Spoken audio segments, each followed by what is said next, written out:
Hey, I'm Taylor, a business consultant and strategist, and I'm here to teach you that you can scale your business sustainably. This is Simply Business, your playbook for structure, clarity, and strategy that grows your business without costing your lifestyle. Let's get into it. I wanted to do a little sit-down chit-chat episode, if you will, around all things pitching to people and brands, whether that pitch be for trying to get someone on your podcast, pitching yourself to go on a podcast, or whether it be to work with a brand from a UGC and content side of things, or you're wanting an opportunity for going to an event, having a brand sponsor something for your event, whatever it might be. We can apply this in so many different ways, but I guess the first kind of takeaway within that is there is so much opportunity for you in your business when that you actually just ask the question. And I feel like a lot of the time, the smartest business owners that I see really leverage collaboration, and that comes from putting yourself out there and just asking the question. So if that you have something coming up for your business, if you're wanting to fit out your office and make a podcast studio in your office, or like whatever it might be, know that there is so much opportunity within that, and be smart with how that you build your network, if you will. So that's the first thing. But before I kind of get into it, I guess I want to share what makes you credible to speak to this, Taylor, because yes, I get like the business side of things, but especially this year, I have been so blown away because I have just been willing to ask the question, to be rejected, and just been like shooting for the stars and landing on the moon, if you will.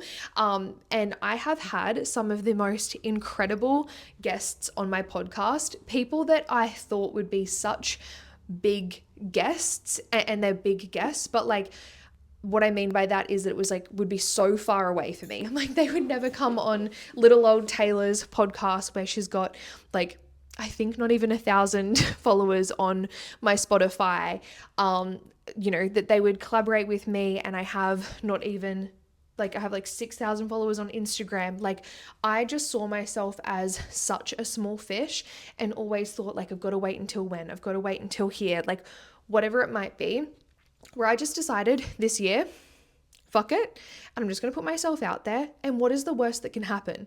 And that is the biggest thing that I want you guys to take away from this, first and foremost, is what's the worst that can happen? You reaching out to that person that you would love on your podcast, you putting yourself out there to go on a podcast, you asking that brand to collaborate. What is the worst that's going to happen? They're not going to respond. They're going to say no. And then you could try again in 6 months. Then what's the worst that could happen? They could say no. Like, it's actually our ego just getting in the way constantly. And I feel like I first started seeing this, if you will, when that my partner and I purchased our property mid last year. I was like, I wonder if I could just ask like brands if that they would want to collaborate, like a paint company, and we can create content for them, so they've got content, and we can get free paint for the house, curtains. Like, I got curtains, tapware, paint, like the most random things, that then also led to other opportunities with a massive tool brand in Australia. My partner and I got paid good money to create UGC content for them. And that started kind of snowballing things for me of just like, wow, let's just put ourselves out there and ask the question. So then coming into this year, I was like, I really just want to send it with a podcast. Like, who are the people that I would love on my podcast? And I wrote a list of like more achievable guests that I could kind of connect with through my network. And then like big dreamer, like this would be so cool in the next 2 to 3 years guests. And I actually got a couple of my big dreamer guests on the podcast, which I was like, what? And when it came to reaching out to these guests, first and foremost, and this goes for both, whether it be a guest on your podcast, putting yourself on or pitching yourself to be on a podcast or to speak in an event, or if that you're wanting to work with a brand, the first lesson, we're going to write it down, is to remember that you're speaking to a person on the other side. Revolutionary, I know, but a lot of the time we forget that they're actually still a person at the end of the day.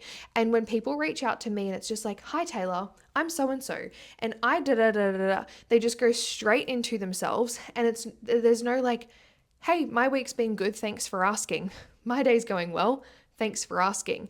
It's really just not that hard to remember that there's a human behind the screen at the end of the day and acknowledge that. Asking, how are you? I hope your week's been well. Like, insert the thing. It goes such a long way. So that is the first thing.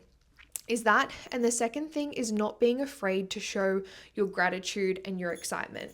So a perfect example, I was invited to an event that I went to yesterday with my mum, and this brand reached out and I was like, oh my God, thank you so much for thinking of me. I really appreciate it. I would love to be there. I asked if I could bring my mum along. They're like, yeah, perfect, no worries.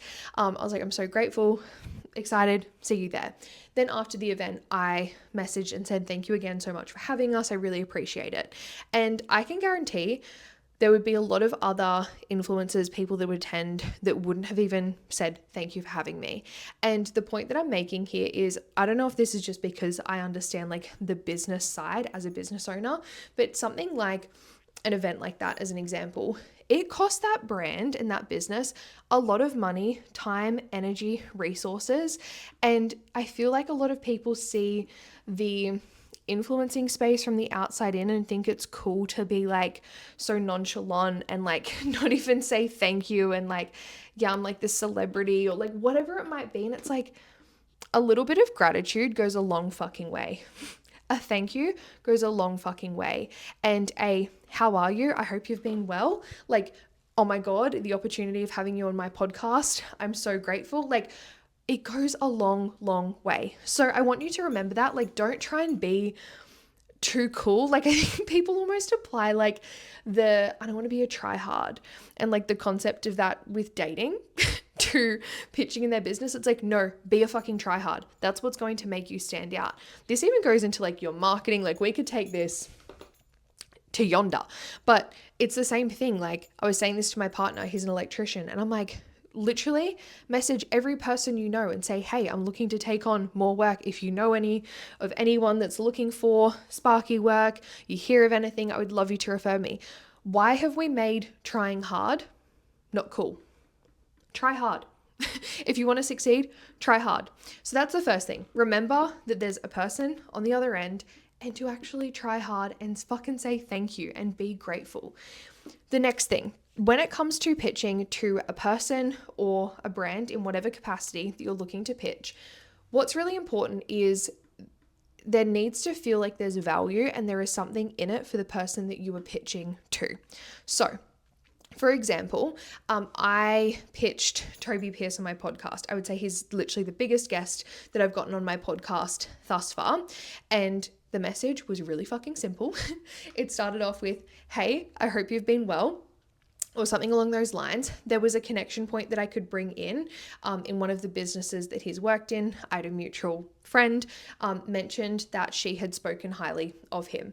So there was that like rapport point, if you will. Mentioned that, and then I said, I am in the Gold Coast on these dates recording for my business podcast.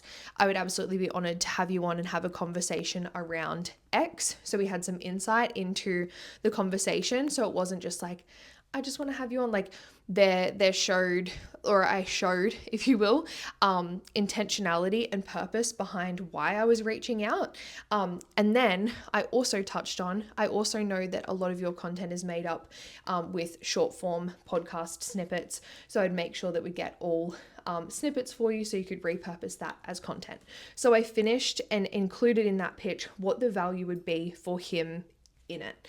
And that's where a lot of people go wrong is, imagine if I messaged and was just like, hey Toby, I'm Taylor. I have this podcast where I talk about X, Y, and Z, and I interview founders on A, B, and C, and I would love to have you on if that you'd be interested. For someone as well that's busy, like I truly believe me just being like, this date, this is what I'd love to do. Like you're just doing all of the heavy lifting for them. Like it's really not that hard to do so. And so many people make a pitch about themselves. So let's just apply this to working with a brand.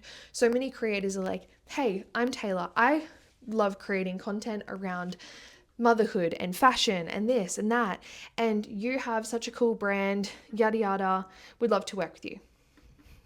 What is in it for the brand?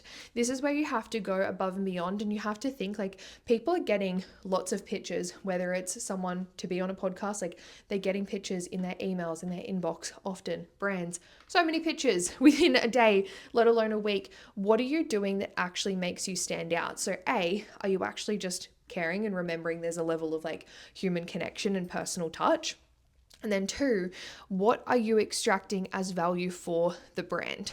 So when that I've been reaching out to brands for UGC collaborations, especially for the baby, we've got like the nursery fit out, we've gotten like a lot of incredible products and worked with a lot of cool brands.